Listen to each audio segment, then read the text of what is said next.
The alarm bells rang through the massive crystal towers of Kither Prime. Admiral Zeftar rushed through the gleaming corridors, his 6 legs moving faster than they had in decades. The news was worse than anything he could have imagined. The Void Hunters were back. In the Grand Council chamber, representatives from 47 different worlds sat in stunned silence. The holographic display showed the terrible truth. 3 entire star systems had gone dark in the past 2 weeks. Billions of lives simply vanished without a trace. The ancient enemy that had slept for 1,000 years was awake and hungry. Commander Velashi stood at the center of the room. Her crystal-like skin reflected the emergency lights, casting rainbow patterns on the walls. She had been chosen to speak because her people, the Etherians, were known for their calm voices even in the worst times. But today her voice shook with fear. "The outer defense grid is gone," she announced to the gathering. "The Void Hunters broke through our strongest fortifications like they were made of paper. Our best warships couldn't even slow them down. They consumed everything in their path." An old delegate from the mining worlds raised a trembling hand. "How long do we have?" Velashi looked at her datapad. The numbers made her stomach turn. "At their current speed, they will reach the core systems in 3 months. Maybe less." The room erupted in panic. Delegates shouted in dozens of languages. Some demanded immediate evacuation. Others called for desperate last stands. A few simply wept for their doomed children. Admiral Zeftar slammed his ceremonial staff on the floor. The sound echoed through the chamber, bringing temporary quiet. "We have one option left," he said. "The emergency beacon." Every being in the room knew what he meant. The beacon was their last hope. A massive transmitter that could send a message across the entire galaxy. It had never been used because using it meant admitting that their advanced civilization was helpless. "We send out a call for help," Zeftar continued. "Maybe somewhere in the vast darkness of space there are beings who can fight what we cannot. Heroes who might answer our plea." The vote was swift and unanimous. They would humble themselves before the galaxy and beg for salvation. It was better than extinction. The technicians worked for hours to prepare the message. Every word was chosen carefully. It had to convey their desperate situation without sounding like a trap. It had to reach across the language barriers between species. Most importantly, it had to touch the hearts of whoever might receive it. Commander Velashi stood before the transmission array. Behind her, the greatest minds of their civilization had gathered. Scientists, military leaders, philosophers, and artists all watched as she prepared to send their final hope into the void. "This is Commander Velashi of the Galactic Defense Network," she began. "If anyone can hear this message, please listen. We are dying. An ancient enemy has returned to our space. They consume entire worlds, leaving nothing but empty darkness behind." She paused, thinking of her own children safe in their underground shelters. "For now, we have fought with everything we have. Our best ships, our strongest weapons, our bravest soldiers. Nothing can stop them. They are too powerful, too hungry, too cruel. Our children ask us why the stars are going dark, and we have no answers." The transmission array hummed with power. The message would travel faster than light, carried by quantum entanglement across the galaxy. Someone, somewhere might hear their cry. "If there are heroes among the stars, if there are beings who fight for justice and protect the innocent, we beg you to answer our call. We offer everything we have. Our technology, our resources, our gratitude for all time. Please do not let our light be extinguished."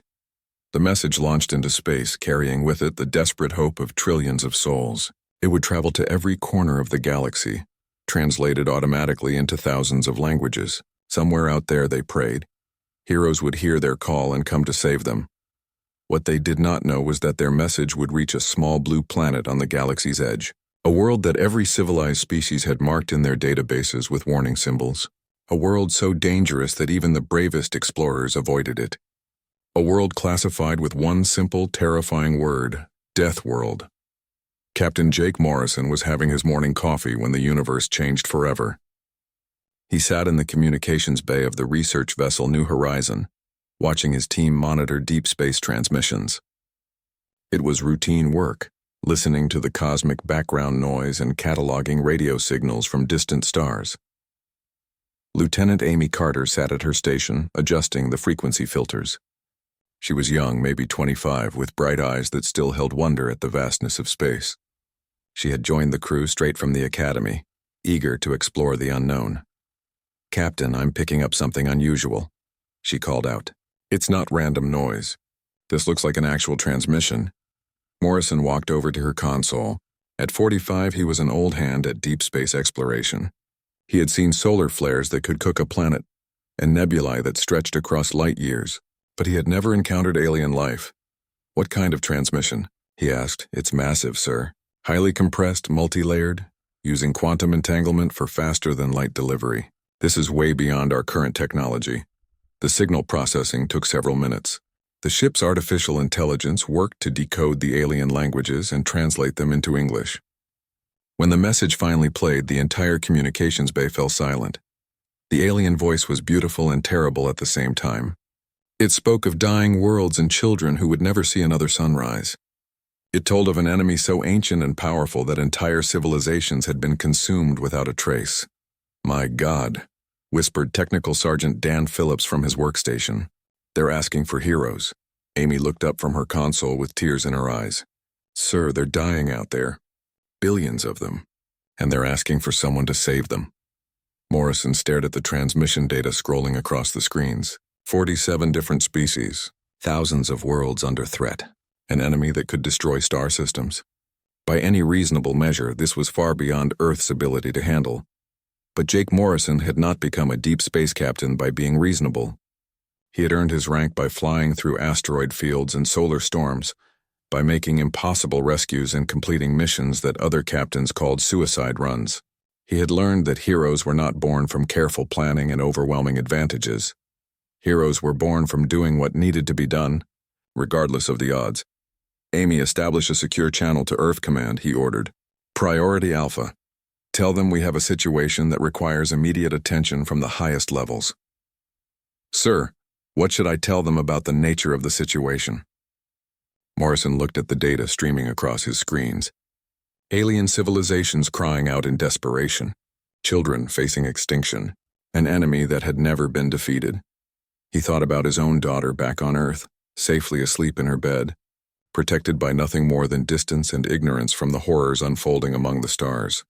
"Tell them that someone out there needs heroes," he said, "and ask them if they're interested in the job."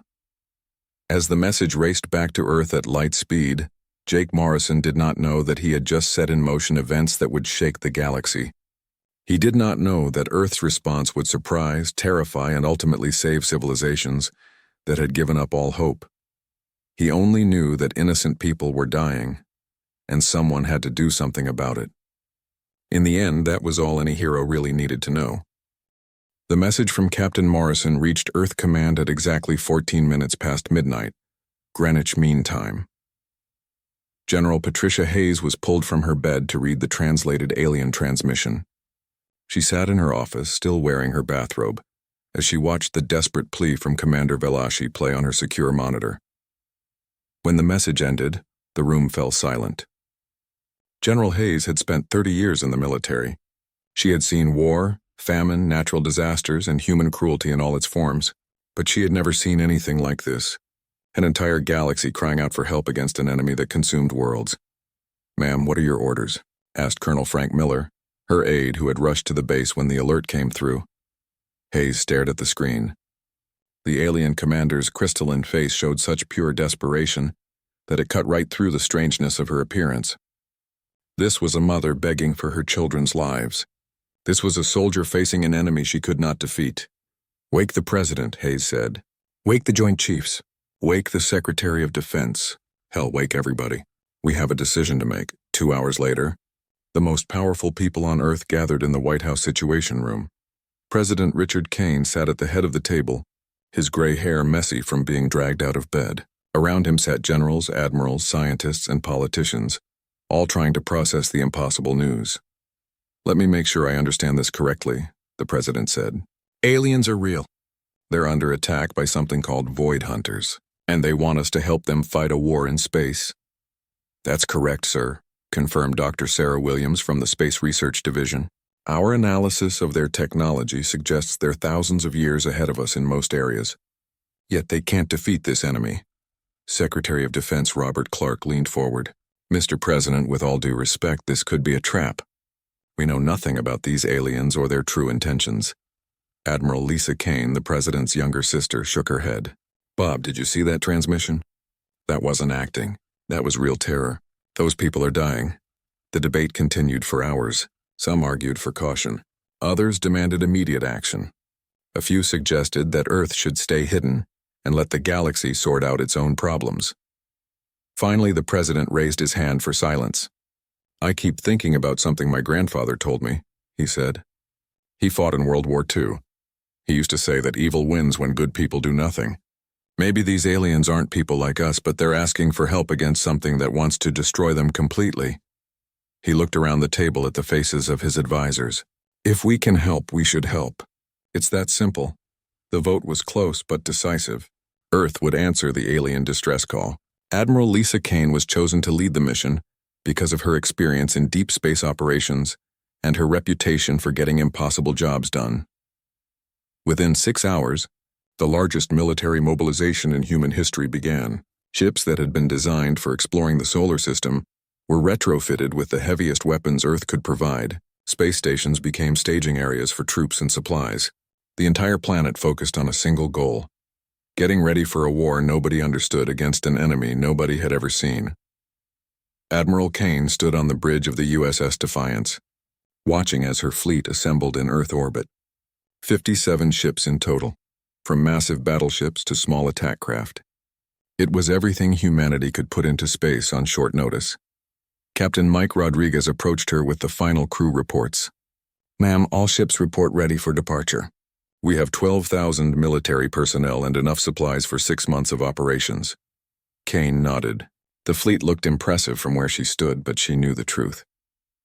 They were heading into a conflict against an enemy that had destroyed civilizations with technology far superior to Earth's.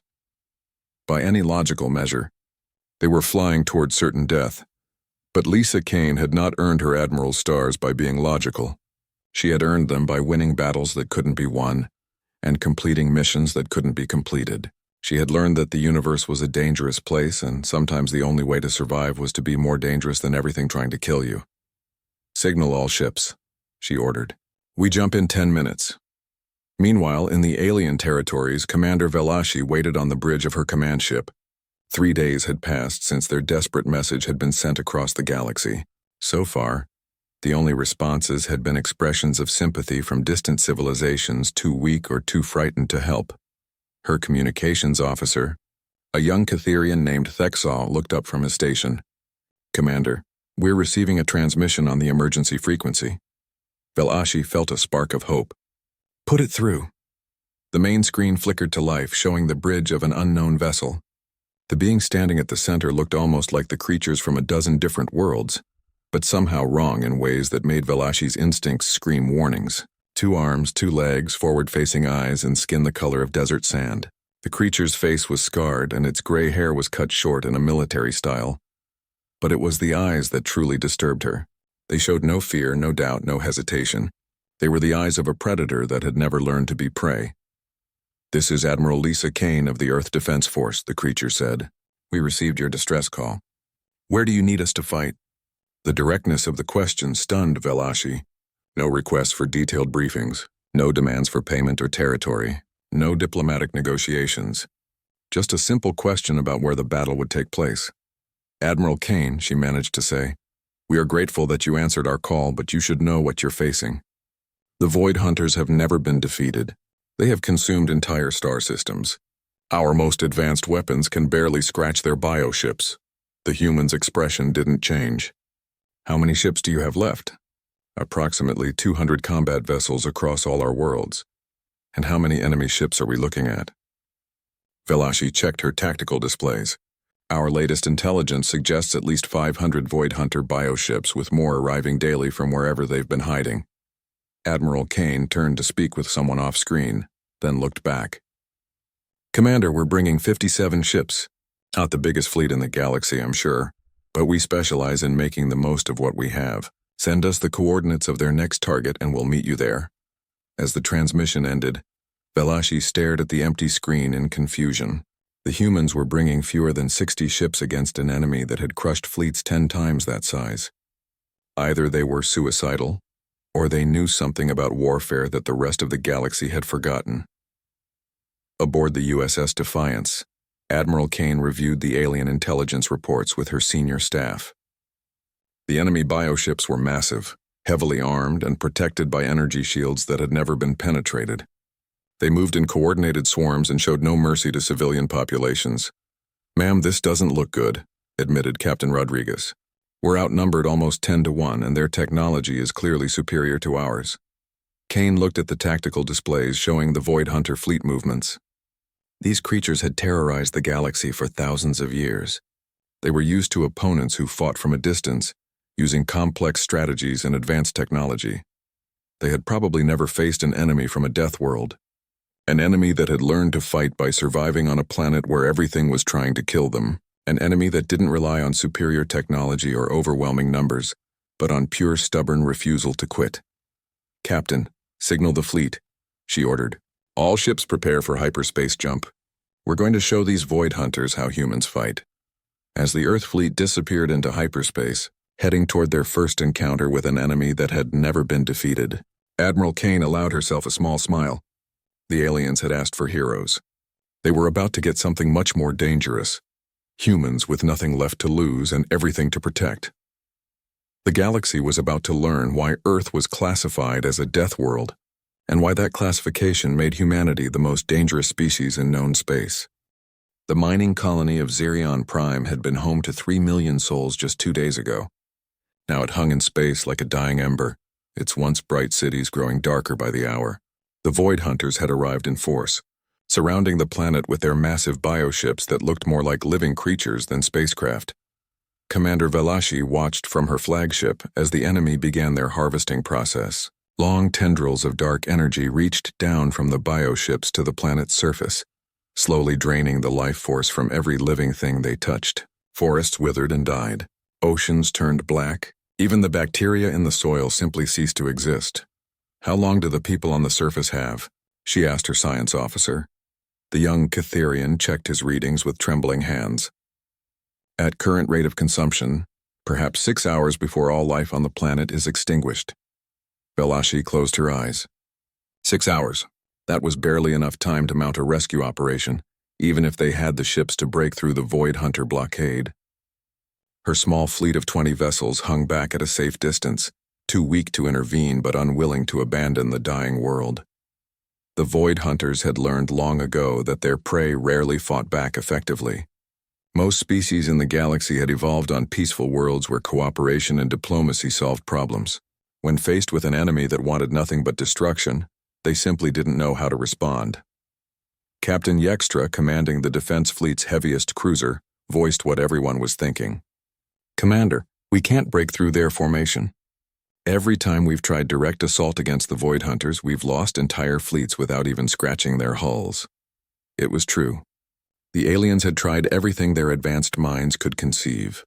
Long-range bombardment, stealth attacks, even suicide runs with ships packed with antimatter bombs. Nothing worked. The Void Hunters simply absorbed the damage and continued their harvest. Velashi was about to order a retreat when her sensors detected something impossible. Ships were emerging from hyperspace directly into the combat zone, not at a safe distance like any sane commander would do, but right in the middle of the Void Hunter formation. "Tactical, identify those vessels," she ordered. "Unknown configuration, Commander. Wait, I'm receiving a transmission on standard frequencies." The main screen flickered to life, showing the scarred face of Admiral Lisa Kane. Behind her, the bridge of the USS Defiance bustled with activity as humans prepared for battle. The Admiral's expression was calm, almost bored, as if she faced extinction-level threats every day. "Commander Velashi, this is Admiral Kane. We're beginning our attack run. You might want to pull your ships back to minimum safe distance." Before Velashi could respond, the human fleet was already moving. 57 ships accelerated directly toward the Void Hunter bioships, their engines blazing like tiny stars against the darkness. It was the most suicidal thing she had ever witnessed. The Void Hunters reacted with surprise rather than alarm. These new ships were tiny compared to their own massive biovessels. The largest human ship was smaller than a Void Hunter scout craft. Clearly, these newcomers didn't understand what they were facing. The first Void Hunter bioship turned its attention from the planet to deal with this minor annoyance. Weapons that could crack moons opened fire on the approaching human fleet. Energy beams that had destroyed. Thousands of ships lanced out toward the USS Defiance and her escort vessels. "What?" happened next defied every tactical manual in the galaxy. The human ships didn't try to dodge the incoming fire. Instead, they flew directly into it. Their hulls blazed with absorbed energy. Their shields flickered and sparked, but they kept coming. It was as if they were trying to get as close as possible to an enemy that could kill them with a single shot. Captain Ben Parker, commanding the destroyer USS Vengeance, watched his forward shields collapse under the Void Hunter assault. Any other species would have retreated. Any sane commander would have ordered an immediate withdrawal. All batteries target their neural clusters, Parker ordered instead. Lieutenant Cox, bring us in closer. Navigation Officer Linda Cox looked at her captain like he had lost his mind. Sir, we're already inside their defensive perimeter. Another 1,000 meters and we'll be close enough to ram. Then take us to within ramming distance, Parker replied without hesitation. I want every shot to count. The USS Vengeance dove toward the massive bioship like a fighter attacking a battleship. But instead of being crushed by the size difference, it began to dance between the enemy's weapon ports, firing continuously at close range. The human weapons were primitive compared to galactic standards, but at point-blank range, even primitive weapons could do damage. Aboard the Void Hunter bioship, the hive mind that controlled it experienced something it had never felt before: pain. These tiny ships were actually hurting it. The creatures that had terrorized the galaxy for millennia suddenly found themselves facing an opponent that seemed to welcome pain as much as they enjoyed inflicting it. Admiral Kane coordinated the battle from her flagship, watching as her captains executed the kind of attack that military academies across the galaxy would have called impossible. The human fleet split into small groups, each one targeting a different bioship. They flew in close, absorbed incredible amounts of damage, and kept firing until something gave way. The first Void Hunter to die had never imagined its own death was possible. Captain Maria Santos, commanding the cruiser USS Hurricane, had brought her ship so close to the bioship's core that she could see individual cells in its hull. When her main guns finally punched through the creature's neural center, the ancient predator simply stopped existing. The death cry of a Void Hunter echoed across space in frequencies that living minds could barely comprehend. It was a sound of rage, disbelief, and something that might have been fear. For the first time in 1,000 years, the Void Hunters had lost one of their own. Commander Velashi watched in amazement as the human fleet continued its impossible assault. 3 more bioships died in the next 20 minutes, their massive forms going dark as human weapons found their vital points. The tactical doctrine made no sense by any civilized standard, but it was working. How are they doing this? Asked Captain Yextra from his ship. Their technology is centuries behind ours. Their ships are smaller and weaker than anything in our fleet. Velashi studied the human attack patterns and began to understand. These beings weren't fighting like a civilized species. They were fighting like animals backed into a corner, using pure aggression to overcome superior numbers and technology. They accepted casualties that would have broken any other military force and kept attacking anyway. The humans didn't seem to care about preserving their ships or minimizing their losses. They cared about winning, and they were willing to pay any price to achieve victory. It was the most terrifying and inspiring thing she had ever witnessed. Staff Sergeant Tony Rodriguez led his Marine boarding party onto one of the damaged bioships, fighting through corridors filled with creatures that belonged in nightmares. When his squad encountered a group of Void Hunter warriors, instead of retreating, he armed a plasma grenade and charged directly at them. "Remember the Alamo," he shouted, diving into the enemy formation.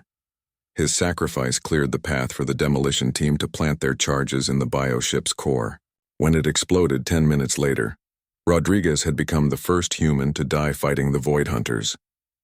He would not be the last, but his death bought time for thousands of civilians to escape the dying planet below.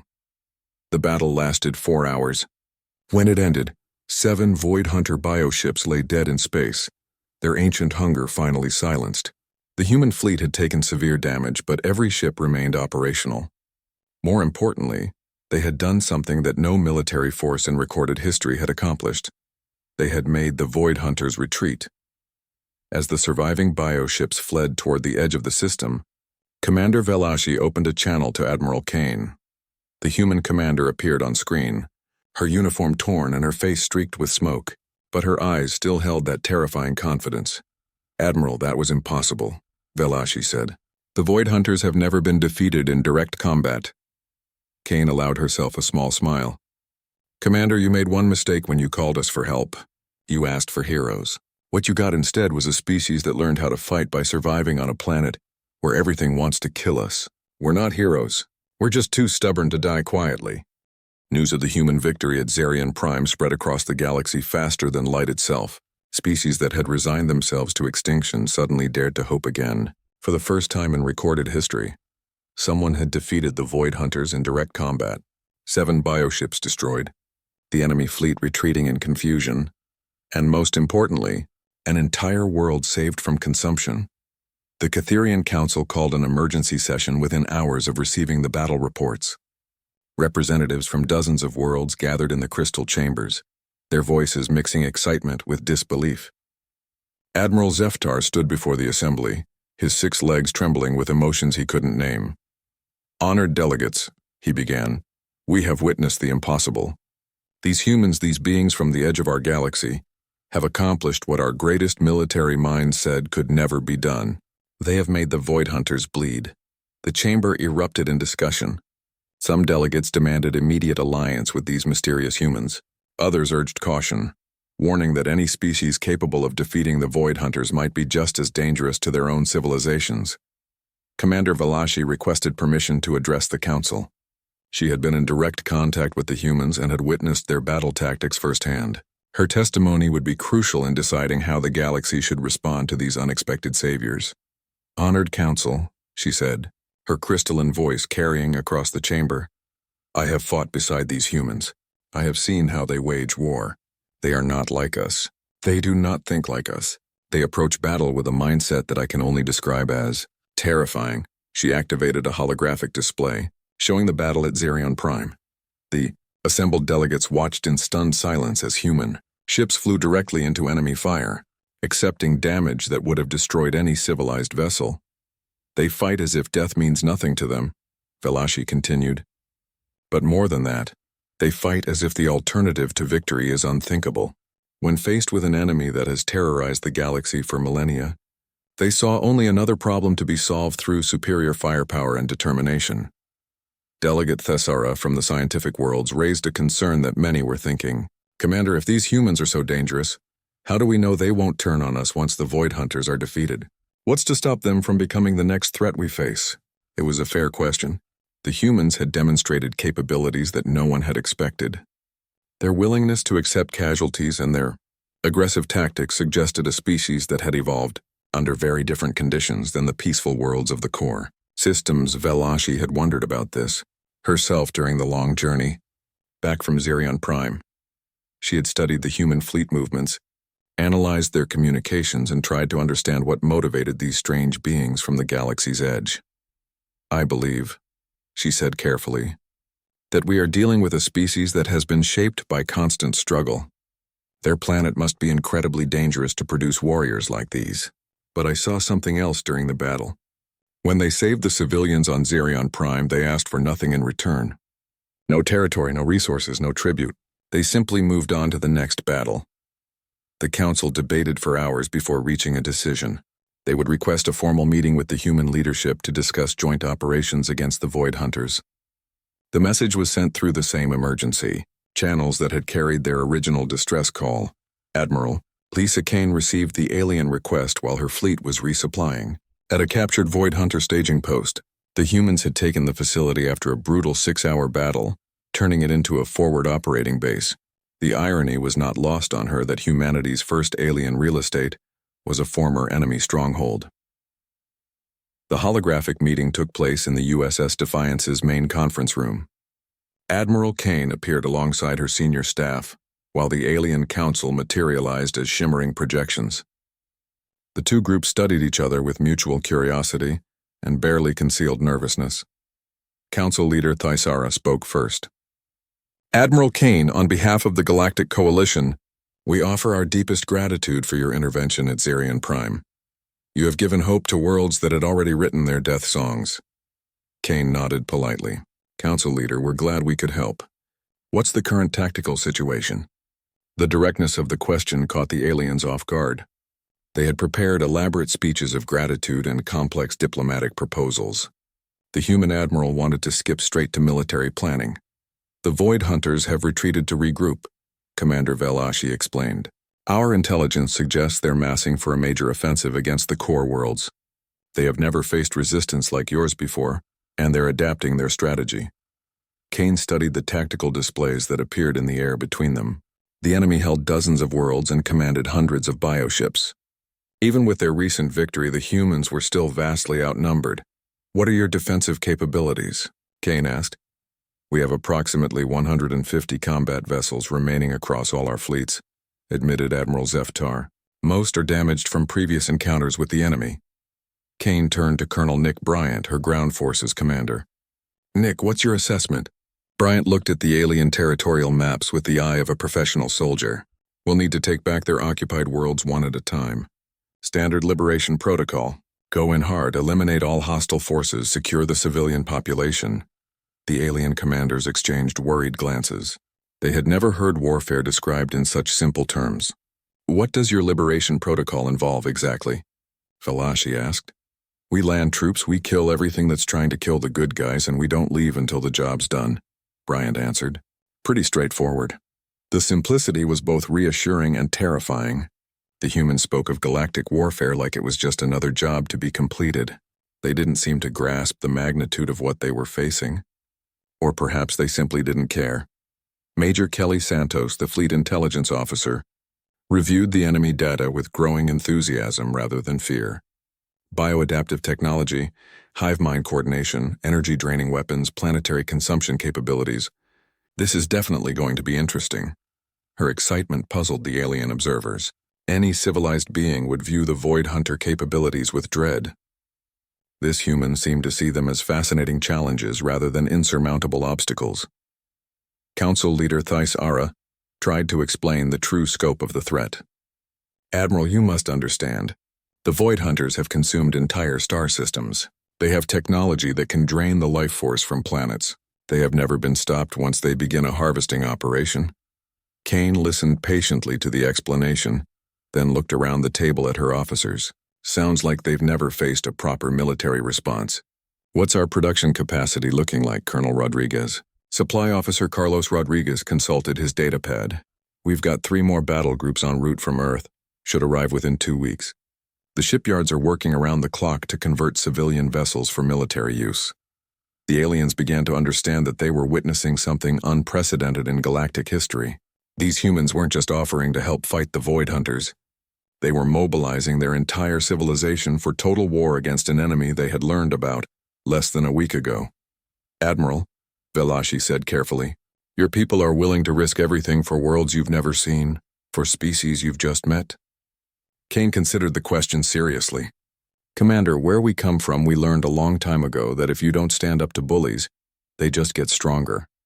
The Void Hunters want to consume everything living in this galaxy. That includes Earth eventually. Better to stop them here than wait for them to show up in our solar system." The logic was unassailable, but the willingness to act on it was something the aliens had never encountered. Their own civilizations had spent decades debating how to respond to the Void Hunter threat. The humans had decided to go to war in a matter of hours. As the meeting continued, the alien leaders began to realize they hadn't just gained powerful allies. They had encountered a species so fundamentally different from their own that it challenged everything they thought they knew about civilization and warfare. The humans didn't see the Void Hunters as an unstoppable force of nature. They saw them as a problem that needed solving, and they were prepared to solve it the only way they knew how, with overwhelming force applied directly to the source of the trouble. For the first time since the crisis began, the galaxy had hope. But as the alien leaders watched the humans plan their next offensive with casual efficiency, they wondered if they had traded one form of terror for another. The final battle began at the heart of Void Hunter space, where an ancient station hung like a cancer between dead stars. Intelligence reports called it the Nexus, a massive structure built from the bones of consumed worlds. It served as both command center and breeding facility for the species that had terrorized the galaxy for thousands of years. Admiral Lisa Kane stood on the bridge of the USS Defiance, studying the tactical displays with cold calculation. The station was larger than Earth's moon, protected by energy barriers that had never been broken, and surrounded by the largest concentration of Void Hunter bioships ever assembled. Any sane military commander would call it an impossible target. Kane had stopped being sane the moment she learned that an entire galaxy was crying out for help. Final fleet status. Captain Rodriguez, she ordered. Captain Mike Rodriguez consulted his reports from across the human armada. 3 full battle groups had arrived from Earth, bringing the total human force to 137 ships. It was the largest fleet humanity had ever assembled, and it was still dwarfed by the enemy forces protecting the Nexus. All ships report ready for combat operations, Admiral. Ground forces are prepared for boarding action. The plan was typically human in its directness. Get close enough to the station to land troops, fight through whatever defenses existed inside, and plant nuclear charges at key structural points. It would require the fleet to survive long enough in close combat to deliver the boarding parties, and it would require the ground forces to accomplish their mission against odds that made survival unlikely. Commander Velashi watched the human preparations from her flagship, still struggling to understand how these beings could face such overwhelming odds with apparent calm. Her own fleet of surviving alien vessels hung back at what they hoped was a safe distance, ready to provide support but unwilling to engage in what looked like mass suicide. "Commander," asked her tactical officer, "shouldn't we try to convince them to develop a more cautious strategy? Perhaps a long-range bombardment to weaken the station's defenses first." Velashi had suggested exactly that during the planning sessions. Admiral Kane had listened politely, then explained that human doctrine favored decisive action over prolonged campaigns. The longer they waited, the more time the Void Hunters had to adapt and prepare new defenses. "I don't think they know how to fight cautiously," she replied. "Their entire approach to warfare seems designed around accepting massive risks to achieve quick victories." The attack began exactly as predicted. The human fleet accelerated directly toward the Nexus, ignoring the massive bioship formations that moved to intercept them. Kane had divided her forces into 3 groups, each targeting a different section of the station's defensive grid. Captain Jenny Walsh commanded the cruiser squadron assigned to clear the station's primary weapon systems.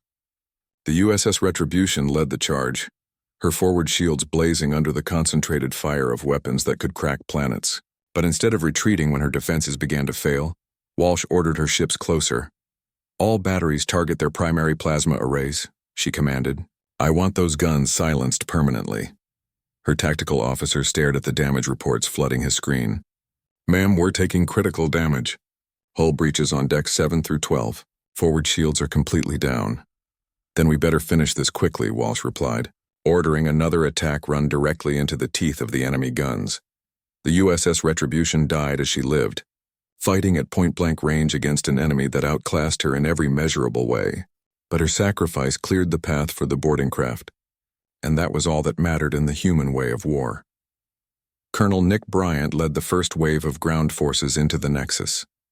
2,000 of humanity's best soldiers launched from their ships in armored pods, crashing through the station's hull like meteors. They found themselves in corridors that stretched for kilometers, filled with creatures that belonged in the darkest nightmares of a dozen worlds. The Void Hunters had never faced a boarding action before. Their bioships were living creatures that could heal damage and adapt to threats. But the Nexus was different, a constructed facility that required physical defense. They had to fight the humans in the kind of close quarters combat that humanity had perfected over millennia of warfare.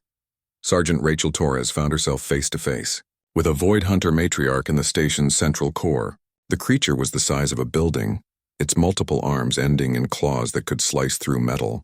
Its eyes held the intelligence of eons and the cruelty of a species that had consumed countless worlds. But Torres had been born in the slums of Detroit and had survived 3 tours of duty in Earth's worst conflict zones. She had learned to fight by facing enemies that wanted her dead, and she had never learned to back down from anything. "Come on then, ugly," she said, arming her plasma charges. "Let's dance." The explosion that followed tore through 3 levels of the station, but it also severed the neural pathways that coordinated the Nexus defenses. Torres died in the blast, but her sacrifice opened the way for the demolition teams to reach their primary targets. Throughout the station, human soldiers fought with the desperate fury of a species that had evolved to survive against impossible odds. They faced creatures that could drain life force with a touch, navigate corridors filled with acidic atmosphere, and plant their explosives while under constant attack from enemies that had ruled the galaxy for millennia. Private Lisa, Wong led her squad through a maze of biological corridors that tried to close around them like a living trap. When her team encountered a group of Void Hunter warriors, she didn't hesitate to charge directly into their formation with a combat knife and a hand grenade. "Remember Earth," she shouted, detonating her weapon in the middle of the enemy group. One by one, the human teams reached their objectives. Nuclear charges were placed at critical structural points throughout the massive station. The Void Hunters threw everything they had at the invaders. But they couldn't stop soldiers who viewed death as an acceptable price for mission completion. Admiral Kane coordinated the final phase from the bridge of her flagship, watching as her ships held the line against impossible odds. More than half her fleet was damaged or destroyed, but the mission was almost complete. "Admiral, all demolition teams report charges placed and armed," Captain Rodriguez announced. "Colonel Bryant is requesting immediate evacuation." Kane looked at the tactical display. The remaining human ships were scattered and heavily damaged. There wasn't enough time to evacuate all the ground forces before the charges detonated. "Signal Colonel Bryant," she ordered. "Tell him he has 60 seconds to get his people clear." The explosion that destroyed the Nexus could be seen from 3 star systems away. The ancient station, built from the bones of dead worlds and the accumulated knowledge of countless consumed civilizations, simply ceased to exist. With it died the command structure that had coordinated Void Hunter operations across the galaxy. The bioship fleets, suddenly cut off from their hive mind coordination, began to retreat toward the galaxy's dark edge. The threat that had terrorized spacefaring civilizations for millennia was broken by a species that had learned to break threatening things as a matter of survival. In the aftermath, the alien coalition gathered to honor their saviors. They offered the humans everything they could imagine: territory, technology, resources beyond calculation. Admiral Kane listened to their generous proposals with the same polite attention she gave all diplomatic presentations. "We appreciate the offers," she said when they finished, "but we don't want payment for doing what needed to be done." Council leader Thisara was confused. "Then what do you want from us, Admiral?" Kane exchanged glances with her surviving officers, then looked back at the assembled alien representatives. "We want an exchange program. Send us your worst problems, your most dangerous challenges, the threats that keep you awake at night. In return, we'll show you what we've learned about surviving on a world that never stops trying to kill you." The aliens realized they hadn't just been saved by heroes. They had been saved by a species so thoroughly adapted to violence and hardship that they considered galactic extinction events to be interesting, challenges rather than insurmountable obstacles. The galaxy's database entry for Earth was quietly updated. The designation Deathworld remained, but a new notation was added: "Inhabitants available for pest control services." As the human fleet prepared to return home, Admiral Kane sent a final message to Earth Command. "Mission accomplished. The galaxy is safe for now. We're coming home, but something tells me we'll be back. There's a whole universe out here, and it looks like it could use some help from people who know how to fight." The Void Hunters never returned to civilized space. Some say they're still running, fleeing to the deepest parts of the universe where the humans might not follow. Others believe they simply decided that any galaxy defended by Deathworlders wasn't worth the trouble of conquering. The final transmission from the human fleet to the Galactic Coalition was characteristically direct. "Next time you need something dangerous eliminated, just call. We'll be right over."